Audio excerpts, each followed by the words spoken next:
దర్శను రూమ్లో ఉండి శరణ్య దర్శన్తో నన్ను క్షమించండి అని అంటుంది.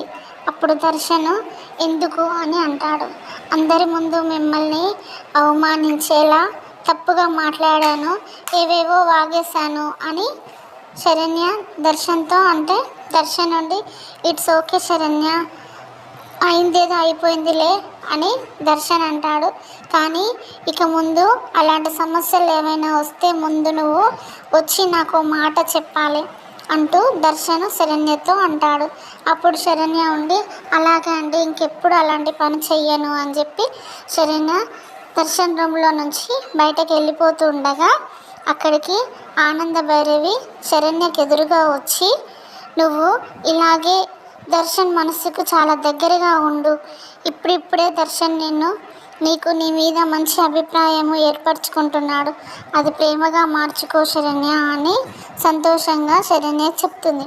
అప్పుడు శరణ్య అలాగే అత్తయ్య అని చెప్తుంది.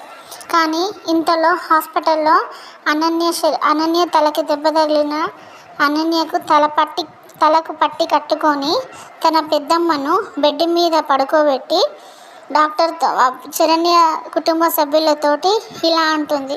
పేషెంట్కి వెంటనే కిడ్నీ ఆపరేషన్ చేయాలి అని అనన్య అంటుంది.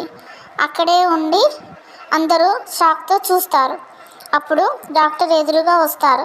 డాక్టర్ రాగానే అనన్య అంటుంది కదా, అమ్మ నమస్కారం అమ్మ, మా అమ్మకు పరిస్థితి ఎలా ఉందో చెప్పండి అమ్మా అని అనన్య డాక్టర్తో అంటుంది.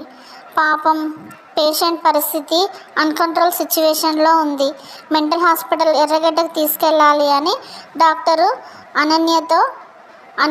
అనన్యను చూసుకుంటూ శరణ్య కుటుంబ సభ్యులతో అంటుంది.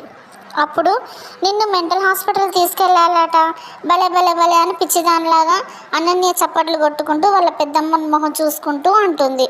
బెడ్ మీద ఉన్న పెద్దమ్మ మొహం చూసుకుంటూ అంటుంది. అప్పుడు శరణ్య ఉండి అలా వదిలేయడం మంచిది కాదేమోనండి, ఇలా మనం ఏం చేద్దామో ఆలోచిద్దామంది అని అప్పుడు శరణ్య అంటుంది. కానీ రేపటి పరిస్థితి ఎలా ఉంటుందో, అనన్యని ఏం చేస్తారో అనేదాన్ని రేపటి ఎపిసోడ్లో చూద్దాం.